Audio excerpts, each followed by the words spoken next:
বিয়ের পরে অফকোর্স একটা সময় থাকে যখন তারা ভেবেছেন, প্ল্যানিং করেছেন তাদের ফ্যামিলি লাইফের কথা, কিন্তু কোনো কারণে বাধাপ্রাপ্ত হচ্ছে। একজন দম্পতি প্রথমেই কি করবেন?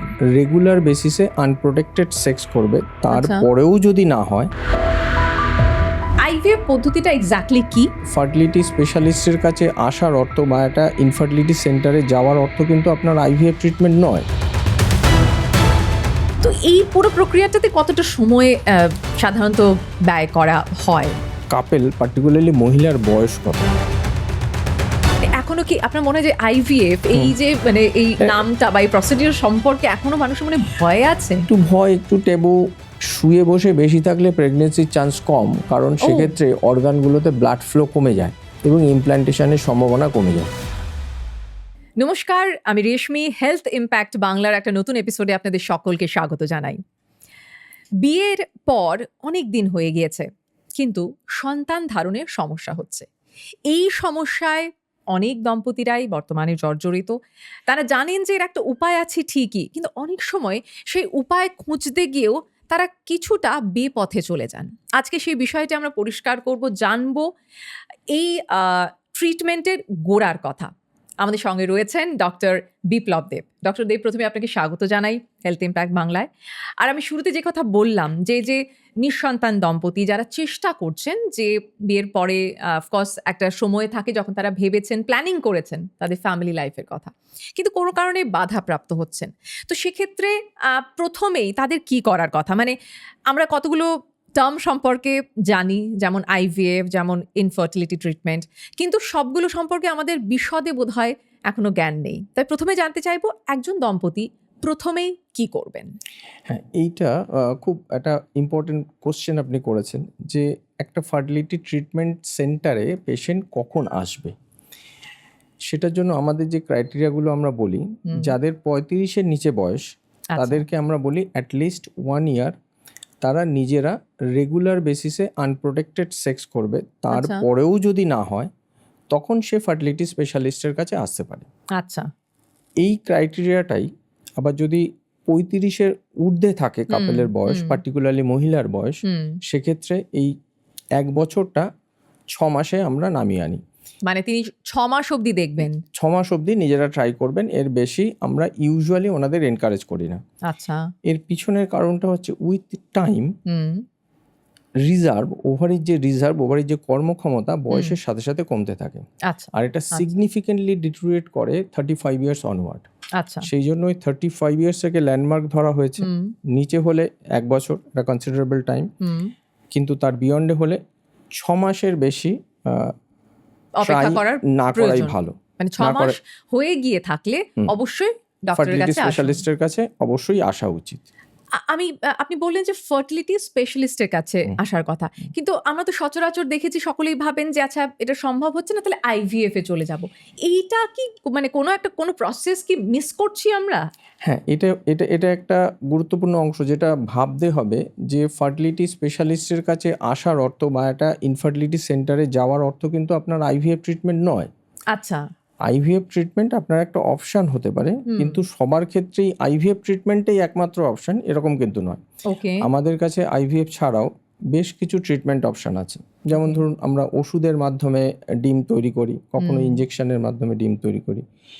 কারুর ক্ষেত্রে আমাদের দুটো দিতে হয়, ওষুধ ইনজেকশন দুটোই দিতে হয়। আচ্ছা, কারুর ক্ষেত্রে আইওআই বলে একটা পদ্ধতি আমাদের আছে, ইন্ট্রাউটেরাইন ইনসেমিনেশন, সেই পদ্ধতির থ্রু দিয়ে আমরা প্রেগনেন্সির জন্য ট্রাই করতে পারি।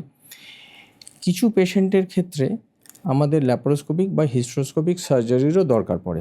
আচ্ছা, এই সার্জারিটা কিন্তু কখনো কখনো ডায়াগনস্টিক রোল প্লে করে, কখনো কখনো থেরাপিউটিক রোল প্লে করে। আচ্ছা, এবং এই অপারেশনের মাধ্যমেও, ধরুন একটা পেশেন্টের এন্ডোমেট্রোসিস আছে, তাকে যদি আমরা সাকসেসফুলি অপারেট করি, দেখা গেছে 1 বছরের মধ্যে 40% পেশেন্টের নিজে থেকেই প্রেগনেন্সি আসতে পারে বা অল্প বিস্তর ওষুধের মাধ্যমেও প্রেগনেন্সি আসতে পারে। এবার এই পদ্ধতিগুলো দিয়ে হলো না, কারোর প্রেগনেন্সি আসলো না, ঠিক আছে, তার ক্ষেত্রে আইভিএফ একটা লাস্ট পদ্ধতি, মানে ফাইনাল পদ্ধতি। কিন্তু একটা জিনিস মনে রাখতে হবে, এই যে পদ্ধতিগুলোর কথা আমি বললাম, ওষুধ ইনজেকশন বললাম, সবার ক্ষেত্রেই সব জিনিস যে অ্যাপ্লিকেবল হবে সেটা নয়। একটা ছোট্ট উদাহরণ দিয়ে আমি আপনাকে বলি। হ্যাঁ সাপোজ ধরুন একটা কাপেলের সমস্যা হচ্ছে সিমেনে শুক্রাণু নেই, বেশ হ্যাঁ তার ক্ষেত্রে কিন্তু ওই ওষুধ, ইনজেকশন, সার্জারির বিশেষ কোনো রোল নেই। এখানে ডেফিনেটিভ রোল আইদার আইওআই অথবা বিশেষ ধরনের টেস্ট টিউব বেবি পদ্ধতি। আচ্ছা আচ্ছা ওকে। ধরুন একজন কাপেল এসছেন যার ডায়াগনোসিস হয়েছে অ্যাডভান্সড এন্ডোমেট্রিওসিস, যার জন্য তার ওভারির কর্মক্ষমতা কমে গেছে। হ্যাঁ এই পেশেন্টের কিন্তু ওষুধ, ইনজেকশন, আইইউআই করে অকারণে সময় নষ্ট করার কোনো মানে নেই। আচ্ছা তার জন্য ডেফিনিট ট্রিটমেন্ট অপশন কিন্তু surgical correction followed by IVF. এবার আইভিএফ এর রকম ডিফারেন্ট হতে পারে। এই যে প্রসেসগুলো, এই যে মানে পদ্ধতিগুলো রয়েছে আইভিএফ ছাড়া, আপনি যেটা বললেন যে প্রথমেই যখন একজন ইনফার্টিলিটি মানে সেন্টারে আসছেন, তো এই পুরো প্রক্রিয়াটাতে কতটা সময় সাধারণত ব্যয় করা হয় মানে বা উচিত একজন দম্পতি? এটা খানিকটা নির্ভর করে দুটো জিনিসের উপরে খুব বেশি। একটা হচ্ছে যে কাপেল, পার্টিকুলারলি মহিলার বয়স কত, এইটা আমাদের মানে খুব সিগনিফিক্যান্ট একটা পয়েন্ট যেটা আমরা কনসিডার করি। একটা 24 বছরের মহিলাকে আমরা যতটা গো স্লো স্ট্র্যাটেজি অবলম্বন করব, সেটাই একটা 34 বছরের মহিলাকে আমরা কিন্তু অতটা গো স্লো করব না। তো এটা একটা ইম্পর্টেন্ট অংশ। নেক্সট হচ্ছে প্রত্যেকটা পদ্ধতি যেগুলো আমরা বললাম, ওষুধ বলুন, ইনজেকশন বলুন, আইইউআই বলুন, সেটার একটা লিমিটেশন আছে। এবার এগুলোর একটা সাকসেস রেট আছে, ডেফিনিট সাকসেস রেট আছে। সাপোজ ধরুন একটা ইনজেকশনের মাধ্যমে ডিম তৈরি হওয়া এবং প্রেগনেন্সি আসা, এর একটা চান্স হচ্ছে রাফলি অ্যারাউন্ড 40%। ওকে। এই পদ্ধতিটা 4 to 6 টাইমসের বেশি, মানে 4 থেকে 6 মাসের বেশি কন্টিনিউ করে লাভ নেই। আচ্ছা। কারণ ম্যাক্সিমাম সাকসেস রেট ওই 4 থেকে 6 সাইকেলের মধ্যেই আসবে। ওটাই ডিউরেশন, ওটার ম্যাক্সিমাম ডিউরেশন। এবার তাকে অনন্তকাল ধরে 12 মাস 24 মাস ওষুধ খাইয়ে কোনো লাভ নেই। হওয়ার হলে ওই প্রথম 4-6 মাসের মধ্যেই হবে। নেক্সট যে পদ্ধতিটা আমরা বললাম ইন্ট্রাইউটেরাইন ইনসেমিনেশন, এটার ক্ষেত্রেও একই কথা প্রযোজ্য। আচ্ছা। আইইউআই সাকসেস রেট রাফলি ধরুন 15 থেকে 20%। এবার এই 15 থেকে 20% প্রেগনেন্সি ইউজুয়ালি প্রথম 3টে বা 4টে অ্যাটেম্পটের মধ্যেই চলে আসে। আচ্ছা। এবার যাদের প্রথম 3টে বা 4টেতে হলো না, তাদেরকে মাসের পর মাস ধরে আইইউআই করে সময় নষ্ট করার কোনো মানে নেই। তাদেরকে নেক্সট যে পদ্ধতিটা ওনার জন্য বেস্ট অ্যাপ্লিকেবল হবে সেটার কথাই চিন্তা ভাবনা করাটাই বুদ্ধিমানের কাজ। মানে সেখানে আমাদেরও একটা রোল প্লে করি, মানে আমরাও একটা ডেফিনিট রোল প্লে করি। হ্যাঁ, পেশেন্টের মাইন্ডসেটটাও চেঞ্জ করতে হবে। যে আমরা না একটা কোশ্চেন খুব কমনলি ফেস করি, ডাক্তারবাবু আইভিএফ ছাড়া কি আর অন্য কিছু করা যাবে না? আচ্ছা, মানে এই প্রশ্নটা খুব কমন একটা প্রশ্ন, খুব কমন প্রশ্ন যে ডাক্তারবাবু আইভিএফ ছাড়া কি আর কিছু করা যাবে না? মানে এখনো কি আপনার মনে হয় যে আইভিএফ এই যে মানে এই নামটা বা এই প্রসিডিউর সম্পর্কে এখনো মানুষের মনে ভয় আছে? একটু ভয়, একটু টেবু, কিছুটা ফিনান্সিয়াল কনস্ট্রেন্ট, এই সব মিলিয়ে মিশিয়ে একটা প্রভাব ফেলে। এইখানে আমার একটা খুব পরিষ্কার বক্তব্য, আমরা যখন as a fertility specialist treat করি না, আমাদের উদ্দেশ্য থাকে যে ওনার স্বপ্নটা আর্লিয়েস্ট পসিবল টাইমে কিভাবে এবং সফল করা যায়, উইদিন অ্যাফোর্ডেবিলিটি কি করে রিচ করা যায়। ওকে ওকে, আমরা সেই প্রসঙ্গেও আসবো ডেফিনেটলি। আপনি এটা ঠিকই যে অ্যাফোর্ডেবিলিটির একটা বড় মানে অংশ। সেই জন্য যদি ফার্টিলিটি স্পেশালিস্ট বলেন যে আপনার আইভিএফ ট্রিটমেন্টটা করা উচিত, তার মানে ওটা হচ্ছে আপনার বেস্ট অপশন। এবারে আমি চাইছি অ্যাকচুয়ালি ওই প্রশ্নে আমি ইনফ্যাক্ট যেতেও চাইছিলাম, সেটা হচ্ছে যে আইভিএফ জরুরি সেই পরিস্থিতিটা এক কোনটা, আর দ্বিতীয়ত মানে প্রক্রিয়াটা, এই যে আপনি বললেন যে ট্যাবু রয়েছে, আমরা চাই যে সেই ট্যাবুটা ভেঙে যাক। আপনারা যারা শুনছেন দেখছেন, ডাক্তারবাবু আমাদের সাথে রয়েছেন, যদি আপনাদের মনেও কোনো রকম ডাউট থেকে থাকে সেটা ভেঙে যাক। আইভিএফ পদ্ধতিটা এক্স্যাক্টলি কি, আর এটা কখন মানে আপনারা প্রেসক্রাইব করেন যে হ্যাঁ এটাই টাইম যখন আইভিএফ এ যেতেই হবে, আর অন্য কোনো পদ্ধতি নয়? তো এটাকে আমরা দুভাবে উত্তরটাকে ভেঙে বলছি। একটা হচ্ছে যে কি কারণে আমরা আইভিএফ করি, ঠিক আছে? যখন একটা কাপেল আসছে, একজন পুরুষ একজন মহিলা, তো মহিলাগত কিছু কারণ থাকে, কিছু পুরুষগত কারণ থাকে। পুরুষগত কারণ মানে মোস্টলি হচ্ছে সিমেন প্যারামিটারের প্রবলেম, আইদার স্পার্ম কাউন্ট কম, মোটিলিটি কম, বা মরফোলজি বা গঠনগত স্ট্রাকচারে অসুবিধা, বা সবগুলো মিলিয়ে মিশিয়ে প্রবলেম আছে। এছাড়া কখনো কখনো সেক্সুয়াল ডিসফাংশনও পাওয়া যায়, যেটাও একটা বড়সড় বাধার কারণ। ইউজুয়ালি মেলের ক্ষেত্রে প্রবলেমটা related to সিমেন or sexual dysfunction. আচ্ছা ব্যাপারটা সিমেন অ্যানালিসিস করেই আমরা বুঝে ফেলতে পারি, এখানে বিশেষ জটিলতার কিছু জায়গা নেই। ওকে কিন্তু ফিমেলদের ডিফারেন্ট রিপ্রোডাক্টিভ অর্গানে ডিফারেন্ট কাইন্ড অফ প্রবলেমের জন্য আমাদের আইভিএফ এর কথা বলতে হয়। আচ্ছা যেমন ধরুন ওভারিতে পলিসিস্টিক ওভারিয়ান ডিজিজ হতে পারে, তার যেটা কিন্তু খুব কমন, ভীষণ কমন আজকের দিনে। এন্ডোমেট্রিওসিস হতে পারে, equally common and important, particularly fertility পার্সপেক্টিভে। নেক্সট হচ্ছে ওভারিয়ান রিজার্ভ কমে যাওয়া, যেটাকে আমরা বলি রিডিউসড ওভারিয়ান রিজার্ভ। আচ্ছা সেটা কি মানে? সেটা হচ্ছে প্রত্যেকটা মানুষই একটা নির্দিষ্ট সংখ্যক এগ নিয়ে জন্মায়। মানুষ মানে প্রত্যেকটা মহিলাই একটা নির্দিষ্ট সংখ্যক এগ নিয়ে জন্মায়। তার মেনোপজ কবে হবে, তার মেনার্কি কবে হবে, মানে কবে মেনস্ট্রুয়েশন শুরু হবে, কবে মেনস্ট্রুয়েশন শেষ হবে, এটা জেনেটিক্যালি ডিটারমাইন্ড। আচ্ছা ওকে। এইবার কিছু ইন্টারনাল কারণের জন্য কারুর এই মেনোপজটা প্রিপন হতে পারে, 45-এর বদলে 35-এ শেষ হয়ে যাচ্ছে।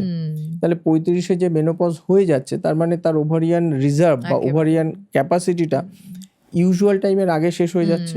সেই জন্য আমরা এটাকে বলছি premature reduced ovarian reserve. Next আসছে ফ্যালোপিয়ান টিউব।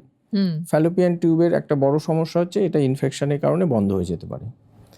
নেক্সট হচ্ছে ইউটেরাসের টিউমার, পলিপ, ইউটেরাসের একটা দেয়াল আরেকটা দেয়ালের সাথে লেগে যাওয়া, এরকম একটা ঘটনা ঘটতে পারে।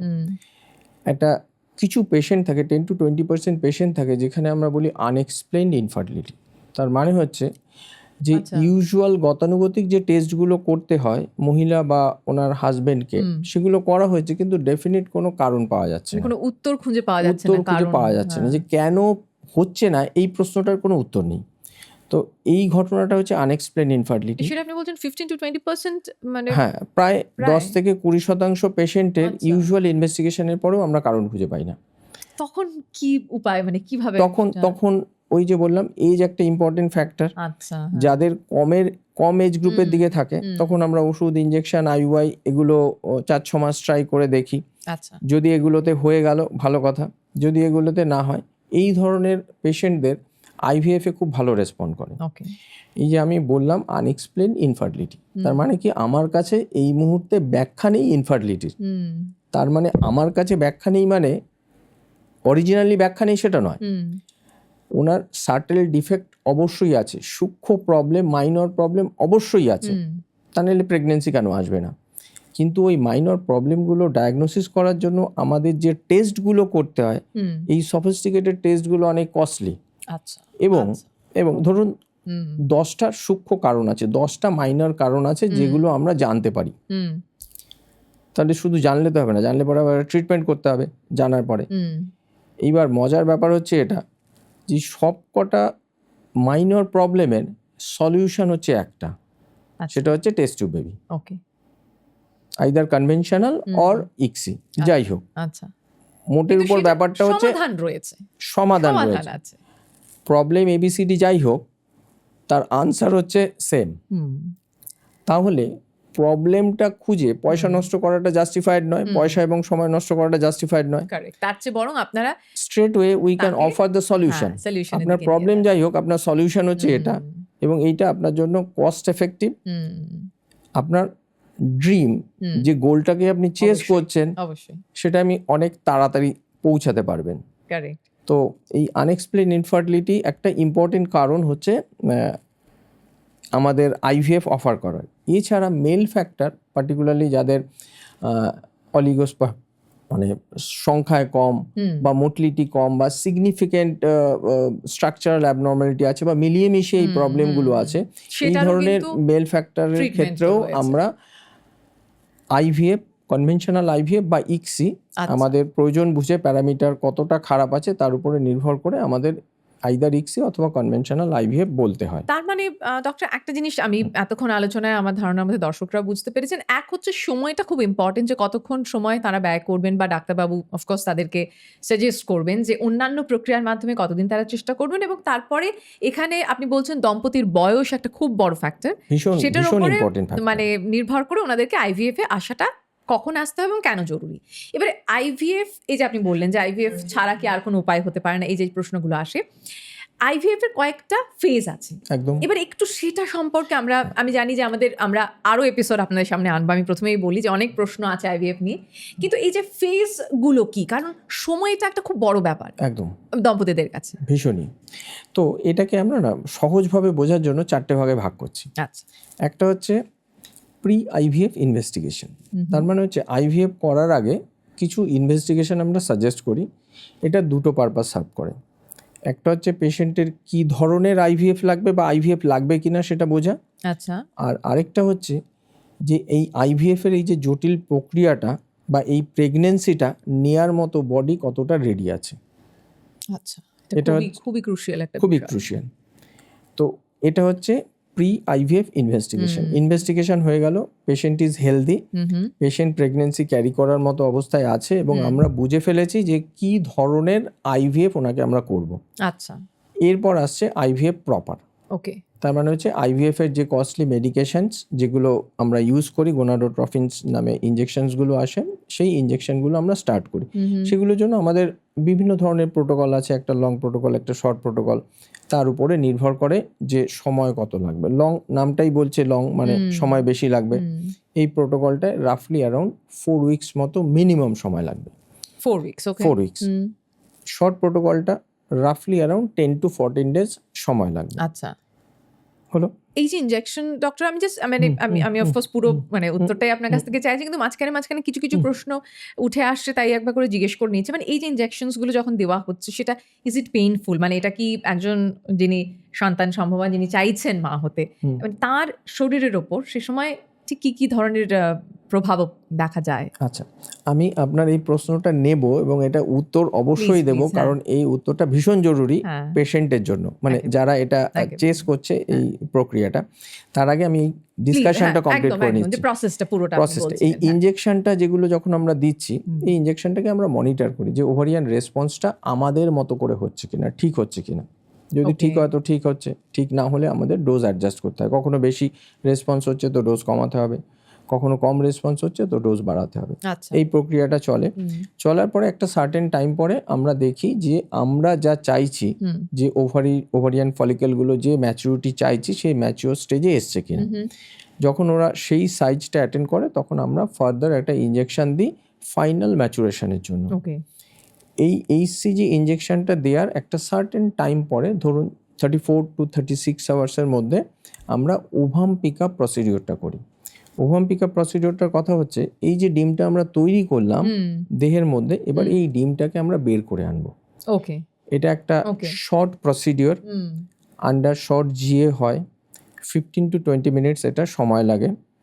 এটা আল্ট্রাসোনোগ্রাফির গাইডেন্সে হয়, ট্রান্সভ্যাজাইনাল রুট দিয়ে হয়। আচ্ছা, একটা সরু নিডিল আছে, আমরা সেই আল্ট্রাসোনোগ্রাফির মাধ্যমে ওই নিডিলটাকে ওভারির কাছে নিয়ে যাই এবং ফলিকেলগুলোকে, ফলিকেল একটা জল ভরা যেমন বেলুন হয়, রঙের সময় যেরকম বেলুন জল ভরে খেলি আর কি, সেই ধরনের জিনিস ওভারিতে তৈরি হয়, একটা জল ভরা থলির মতো। সেটাকে আমরা পাংচার করে সেই জলটা অ্যাসপিরেট করি। ওই জলটা অ্যাসপিরেট করলে পরে ওই জলটার সাথেই ডিম্বাণুটা চলে আসে, বেরিয়ে আসে। সেটা একটা স্পেশাল কন্টেনারে কালেক্ট হয়। সেখান থেকে সেটা আইভিএফ ল্যাবে এমব্রায়োলজিস্টের কাছে যায়, যিনি আন্ডার মাইক্রোস্কোপ ওই ডিমটাকে দেখে বেছে আলাদা করে রাখেন। এটা হচ্ছে ফার্স্ট প্রসিডিওর। এই পদ্ধতিটার নাম হলো ওসাইট রিট্রিভাল বা ওভাম পিক আপ প্রসিডিওর।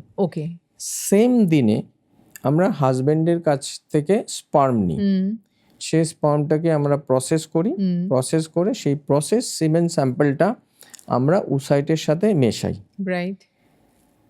এই পদ্ধতিটা হচ্ছে ইনসেমিনেশন, এবং 18 to 24 আওয়ার্স পরে আমরা চেক করি যে ফার্টিলাইজেশন হয়েছে কিনা, তার মানে স্পার্মটা ওসাইটের মধ্যে ঢুকেছে কিনা। এবার আমরা দেখে নিলাম যে 10টা ডিম বেরিয়েছে, তার মধ্যে 7টার মধ্যে ফার্টিলাইজেশন হয়েছে, বাকি 3টেতে হয়নি। সেই 7টা ফার্টিলাইজড এগ আমরা আলাদা করে সরিয়ে নিই, বাকিগুলোকে ডিসকার্ড করে দিই। এবার এই জিনিসটা এই ফার্টিলাইজড এগটা এখন একটা স্পেশাল এনভায়রনমেন্টে আমরা 3 থেকে 5 দিন বড় করি। বড় হওয়ার পরে সেই ডিমগুলো সেই ফার্টিলাইজড এগ বা এমব্রায়ো যেটা তৈরি হলো ডে 3 বা ডে 5 এমব্রায়ো যেটা তৈরি হলো, সেটাকে আমরা পরবর্তীকালে ট্রান্সফারের জন্য ফ্রিজ করে রাখি, স্টোর করে রাখলাম। এটা হলো সেকেন্ড প্রসিডিওর, ওকে। মানে সেকেন্ড স্টেজ। থার্ড স্টেজ হচ্ছে এমব্রায়ো ট্রান্সফার। এই যে এমব্রায়োটা বানালাম, এই যে বেবিটা বানালাম, বেবিটা বানিয়ে আমি স্টোর করে রেখেছি, এইবার পালা হচ্ছে ওটাকে জরায়ুতে প্রতিস্থাপন করা, তাকে সঠিক জায়গায় পৌঁছে দেওয়া। দেওয়া। এবং সেটা পৌঁছাতে গেলে আমাদের তার আগে পেশেন্টকে কিছু ওষুধপত্র দিতে হয়, দিয়ে ওই ভেতরে যে ইনার লাইনিংটা আছে, ইনার লাইনিংটা তৈরি করতে হয়। ইনার লাইনিংটা তৈরি হওয়ার পরে একটা প্রোজেস্টেরন বলে একটা ওষুধ পায় পেশেন্ট, পাওয়ার 3 to 5 ডেজের মাথায় আমরা ওই এমব্রায়োগুলো, ভ্রূণগুলোকে আমরা প্রতিস্থাপন করি। Okay. Third phase is over. এবার হচ্ছে post embryo transfer advice. Right. যে এমব্রায়োটা আমরা দিয়ে দিয়েছি, পেশেন্ট এখন কি কি ওষুধ খাবে, কি কি কাজ করবে, কি কি কাজ করবে না। আচ্ছা। হ্যাঁ, ভীষণ ইম্পর্টেন্ট এই অংশ। প্রচুর মিথ এটার মধ্যে রয়েছে। সারাক্ষণ শুয়ে থাকতে হবে, বসা যাবে না, চলা যাবে না, বাথরুমে যাওয়া যাবে না, সিঁড়ি দিয়ে ওঠানামা করা যাবে না।